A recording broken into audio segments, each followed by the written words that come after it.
Welcome to today's deep dive. And, if you're listening to this, you're probably someone who tracks travel trends or urban planning. So you know that the global tourism map has shifted a lot lately. Absolutely. It's been a very volatile few years. Right. But I don't think anyone saw this specific data point coming.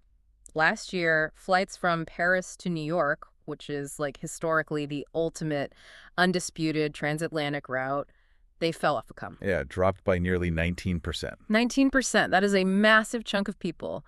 But those tourists didn't just decide to stay home and save their money. They simply flew a little further north. They did. We're seeing a massive structural shift in international travel patterns here. Because while that New York route cratered, Paris to Montreal connections surged by 17% over that exact same period. Wow. It is a massive reallocation of global tourism capital.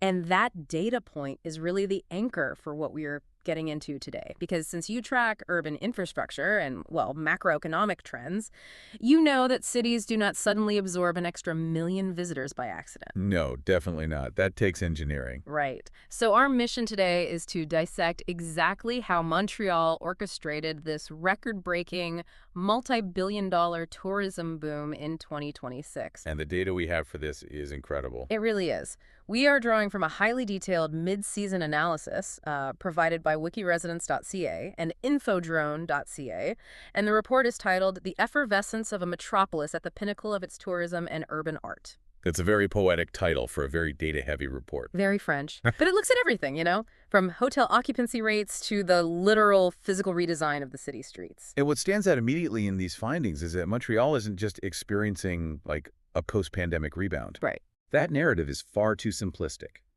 What we are analyzing here is a deliberate convergence of physical architecture, localized economics, and honestly, crowd psychology.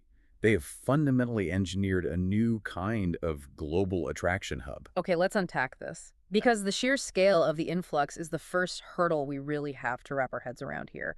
Montreal has absorbed about 1 million additional visitors compared to 2019. It's a staggering number. It is. And before we get into the tactical groundwork of how a city physically handles 1 million extra bodies, we need to understand the socioeconomic drivers first. Like, why are Europeans abandoning New York for Montreal? What's fascinating here is how Montreal has positioned itself as a safe harbor during a period of intense global geopolitical and, well, economic uncertainty. Because things are pretty unstable right now. Exactly. New York, London, Paris, they're all grappling with massive inflation right now. It's making them prohibitively expensive for middle-class travelers. Right. I mean, buying a coffee in Manhattan right now requires a mortgage. Exactly.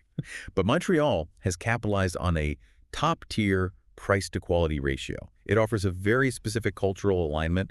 You get that European architectural familiarity, but it's paired with North American scale. And at a fraction of the cost. Yes. I was thinking about this, and it's basically an arbitrage opportunity for the tourist.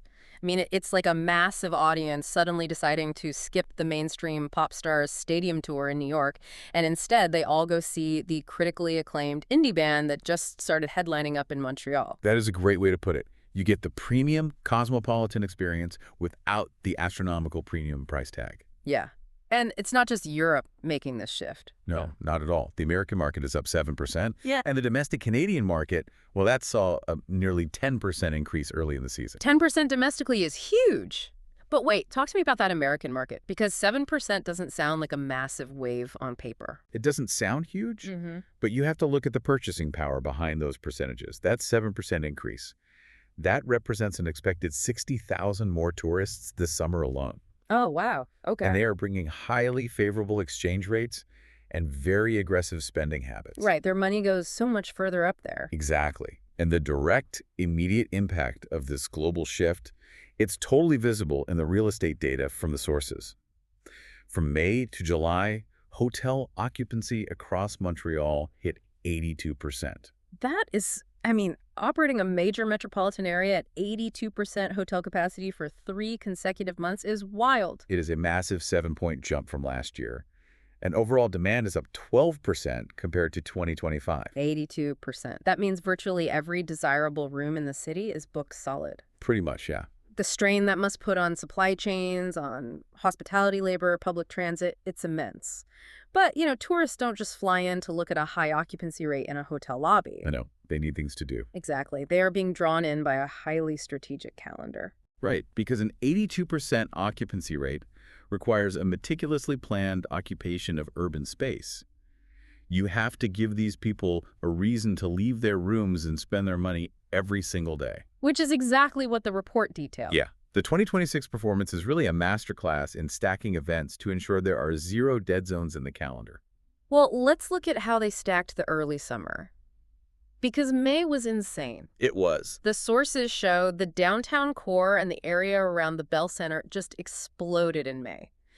The catalyst was this atypical calendar where the Formula One Grand Prix arrived early. Right, earlier than usual. And it collided with an unexpected super deep playoff run by the Montreal Canadiens hockey team. Yes. And the result of that collision was a 44% year-over-year spike in accommodation revenues. A massive jump. But, okay, I have to push back here for a second. Yeah. Because calling this meticulous planning feels like a bit of a stretch. I mean, if a hockey puck doesn't go in a net, they lose a 44% revenue spike. How is relying on a sports team to win a sustainable urban strategy? I completely understand the skepticism, and you're right. The sports victory itself, that was absolutely pure luck. Right. No urban planner can control what happens on the ice. But here is the critical mechanism you have to look at the physical infrastructure required to handle and actually monetize that luck. That was entirely strategic. Okay, walk me through that, because luck happens to cities all the time, and they definitely don't all see a 44% revenue jump. Think about the logistical reality of hundreds of thousands of ecstatic, totally unpredictable fans suddenly flooding a downtown core on a Tuesday night. Sounds like a nightmare, honestly. In a city without adapted infrastructure, it is. That luck turns into a crisis. Traffic gridlocks, the subway system gets completely overwhelmed. Right, restaurants run out of food because their supply chains are stuck in traffic. Exactly. And public safety becomes a massive liability. So the city ends up spending more on emergency management and police overtime than it actually makes in tax revenue. Oh, that makes total sense. But Montreal absorbed that lucky shockwave seamlessly. Because the physical space around the Bell Center, the pedestrian flows, the transit access, the localized policing, it was designed specifically to handle unexpected, massive surges of human beings. So it's like having a giant industrial-grade rain barrel ready in your backyard. Like, you didn't make the rain happen. Right. But when a freak storm hits, you are the only one on the block capturing all the water while everyone else's basement just floods. That is the perfect way to look at it. They captured the full economic value of that luck. And then as the summer progressed into June and July, they didn't even need to rely on sports anymore. No, the scheduled cultural heavyweights took over. The Quartier des Spectacles and Charles Entrepot just dominated. Yeah, the International Jazz Festival saw record attendance, proving that place is just a profit machine. Just for laughs, completely sold out their entire run. And Osheaga had its second most popular edition in its entire history. And it isn't just people in festival gear either. We also have to layer in the business tourism. Yes, the convention goers. Right. The Palais des Congrès in the Quartier International pulled in nearly 35,000 convention goers in July. Which the report notes is 10,000 more delegates than in 2025. Exactly. And we are talking about massive, highly specialized groups, like the International Society for Stem Cell Research. And the IE Power and Energy Society. These are high-value travelers. Yes. And if we connect this to the bigger picture, the data points to a highly unusual metric in the business tourism sector. 9 out of 10 registered business delegates actually confirmed and attended their events in Montreal. Which, I mean, that feels incredibly high for corporate travel. Yes. Usually you have this massive attrition rate, right? People register early just to get the early bird rate, and then they drop out at the last minute because flights get too expensive or the logistics are just too much of a headache. Exactly. A 90% conversion rate from intention to actual physical presence is almost unheard of in international conferencing. Wow. It proves that the barrier to entry is remarkably low. Yeah. The airport connections are seamless. The transit from the airport to the downtown core is incredibly efficient, and the city itself is just highly desirable. Right. Business delegates are essentially treating their corporate conferences as subsidized vacations. Okay, but this brings us to a massive friction point in this whole story. Because you are stacking 35,000 corporate delegates on top of hundreds of thousands of festival goers, sports fans, and a baseline increase of 1 million tourists. Yeah, it's a lot of bodies in one place. So to keep the city from physically suffocating, Montreal had to fundamentally alter its physical layout, didn't they? They did. They had to use tactical urbanism to physically stretch the capacity of the city without actually tearing down buildings. Right. They had to absorb this massive influx while somehow enhancing the city's baseline charm. Here's where it gets really interesting. Because the solution wasn't building more megastructures or adding lanes to highways. No, the opposite, actually. Yeah. The city took more than 10 major pedestrian arteries. We're talking huge thoroughfares like Montreal Avenue, Wellington Street, and St. Catherine Street, and they completely stripped cars out of the equation. Just banned them. It is essentially performing open heart surgery on a city's transit system while the patient is awake and, walking around. That's a great analogy. They turned the entire metropolis into this vast open-air living room. And that open-air living room concept is a brilliant conceptual shift because tactical urbanism on this scale physically pacifies the public space. Pacifies it. Explain that a bit more. Well, when you remove vehicular traffic, you aren't just making literal room for more people to walk on the asphalt. You are altering the entire sensory experience of the city. Oh, I see. You eliminate the ambient noise pollution of engines. You remove the exhaust fumes. You actually lower the surface temperature of the street by replacing dark asphalt heat sinks with shaded patios and greenery. Wow. Yeah. And crucially, you remove the physical danger of traffic accidents. Which completely changes the psychology of the crowd. Completely. Like, people aren't rushing from point A to point B just to get out of the street before the light turns green. They linger, and when people linger, they spend money. Exactly the intent. The perceived safety of these pacified zones is a major selling point on the global stage, according to the report. But the underlying economic engine here is how this benefits the local merchants. Right, the mom and pop shops. Yeah. The localized economic spin-offs amount to billions of dollars in commercial real estate value, restaurant revenue, and retail sales. Which brings up a term we see popping up in the financial breakdown of this strategy in the Infodrone and Wiki residence data, SDCs. Oh, yes. How do these commercial development corporations, SDCs, actually function in this ecosystem? So an SDC, or a commercial development corporation, it's essentially a coalition of local business owners in a specific district. Okay. When the city pedestrianizes a massive street, the SDC is the group that coordinates how that space is actually monetized. So they're the ones putting on the show, basically. Exactly. They organize the street fairs, they standardize the patio design so it looks cohesive, they pool their marketing resources. The city provides the pacified, safe space, and the SDC ensures the local merchants actually capture that new foot traffic. No, it is a closed-loop economic cycle. Very much so. Like, the 82% hotel occupancy rate generates massive accommodation taxes. Then the city takes those taxes and reinvests them into infrastructure maintenance and funding these SDCs, which in turn makes the streets more attractive, drawing more tourists to fill the hotels. It is an incredibly efficient feedback loop. But, and this is but it is not without severe friction. No, and this raises an important question because anytime a city successfully engineers a highly desirable, globally attractive, open-air living room, the cost of actually living in or near that room inevitably skyrockets. We absolutely have to look at the dark side of this economic boom. Specifically, the intense pressure it exerts on the residential housing market. Because all these tourists need a place to sleep. Right. When you have an 82% hotel occupancy rate, hotel rooms become a scarce luxury commodity. The prices surge. And that creates a massive arbitrage opportunity for local property owners. Precisely.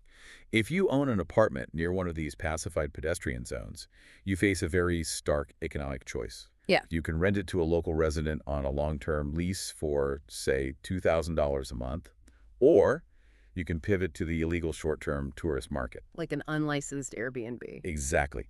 And you can make $1,000 in a single weekend from Americans drawn by the strong exchange rate. The temptation to break the law and convert residential stock into these shadow hotels is overwhelming. It's a huge problem. But the mechanics of policing that are incredibly difficult. I mean, put yourself in the shoes of a local resident for a second. You live in a vibrant, safe city. You have world-class jazz and pedestrian avenues literally outside your door.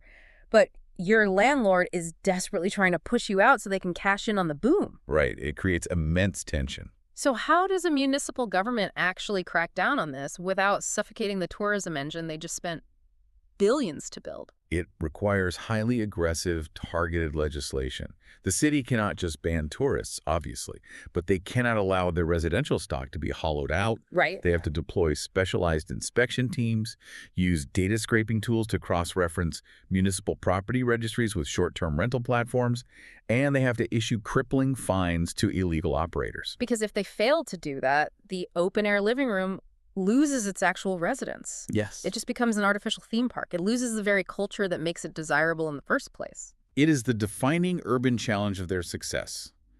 They are walking a tightrope between economic expansion and residential collapse. Yet, when you look at the projections for the back half of 2026, there is no indication that the city is tapping the brakes to figure this out. Not at all. In fact, the momentum accelerates. They aren't just relying on summer festivals, they have engineered this to be a year-round machine. The fall strategy really demonstrates how a city transitions from cultural tourism to mega event logistics. Yeah, let's look at August first. Okay, so in August, Parc Jean-Drapeau is hosting the Lasso Country Music Festival Which is huge. and the Vans Warped Tour, which is notable because it's their first and only Canadian stop since its creation in 1995. Oh, wow, since 95, that's going to draw a massive crowd. Definitely. And downtown will host the MAD Festival, that's Mode, Arts, and Entertainment. But all of that is just the warm-up, right? Because yeah. the crown jewel of this transition happens in September with the UCI Road World Championships. Let's dissect the mechanics of this, because since you follow urban infrastructure closely, you know that hosting a global cycling championship is a logistical nightmare. It's one of the hardest things a city can do. Because the physical footprint of a road race is massive compared to, like, an arena sport. You can't just contain it in a building. No, the scale is staggering. The data projects nearly 550,000 spectators will descend on the city for this single event. 500,000 people. Yes. This is the largest sporting gathering in Montreal since the 1976 Olympics. How do you physically prepare for a temporary population spike that is literally the size of a mid-sized American city? It stresses every single municipal system to its absolute limit. You aren't just booking hotel rooms. In fact, the hotel industry is bracing for a stratospheric 90% occupancy rate during the championships. 90%. That's almost complete saturation. It is. But beyond beds, you have to coordinate regional transit to move 500,000 people without cars. You have to reroute emergency services around a massive shifting perimeter of closed roads. Right, because the ambulances still need to get to the hospital. Exactly. And you have to ensure local food supply chains can handle a sudden, massive spike in caloric demand. It requires military-level logistics. Yeah. You are essentially building and dismantling a temporary shadow city in the span of a week. And while the cycling world takes over the physical streets, the city continues to run parallel engines. Right, because they move right into November. Yeah. Moving into November, they launch MT Laudable to highlight their gastronomy. And alongside that, they're hosting major summits on artificial intelligence. So they are hedging their bets. If the sports tourism dips, the tech and innovation sector just picks up the slack. The diversification is highly intentional. They have insulated their economy by refusing to rely on a single demographic. Smart. They pull from business, international sports, niche culture, and cutting-edge tech. It's a very robust portfolio. So what does this all mean? When we zoom out and look at this entire architectural and economic machine detailed by Wiki residents and Infodrone, what is the core takeaway for you listening right now? It's a great question. Because whether you are a business professional analyzing how to aggressively diversify a market, or an urban planner trying to revitalize a downtown core, or just a traveler wondering why some cities feel so incredibly alive while others feel stagnant, Montreal serves as the ultimate blueprint. It really does. They prove that if you design the infrastructure to capture the look, and you have the courage to physically reclaim the streets from cars to build a pacified living room, you can turn local culture into a multi-billion-dollar record-breaking engine. But as with all blueprints, there is an unpredictable, localized variable that tests the entire system. Oh, here we go. We've spent this time examining how tactical urbanism and pedestrian avenues drove this immense success from May through November. But it leaves us with a fascinating puzzle to mull over. What's that? What happens to an open-air living room when the famous Canadian winter hits? The ultimate stress test. Exactly. How does a metropolis sustain a multi-billion-dollar pedestrian momentum when its living room is suddenly covered in 2 feet of snow and the temperatures plummet below freezing? Right. Does the tactical urbanism simply hibernate? Or does it require an entirely different type of architectural alchemy to keep people lingering in the cold? Now that is something to think about the next time you're walking down a vibrant city street. Think about the hidden infrastructure, the economic loops, and how that space survives its extremes. Absolutely. We want to thank you for joining us on this deep dive into the engineering of a truly dazzling metropolis. Keep observing the systems around you and keep asking those big questions. We'll catch you on the next deep dive. Thank you for watching this video. For more news and in-depth reports, visit wikiresidence.ca. All our content is available in text and audio formats across all your devices. Please feel free to share your comments with us.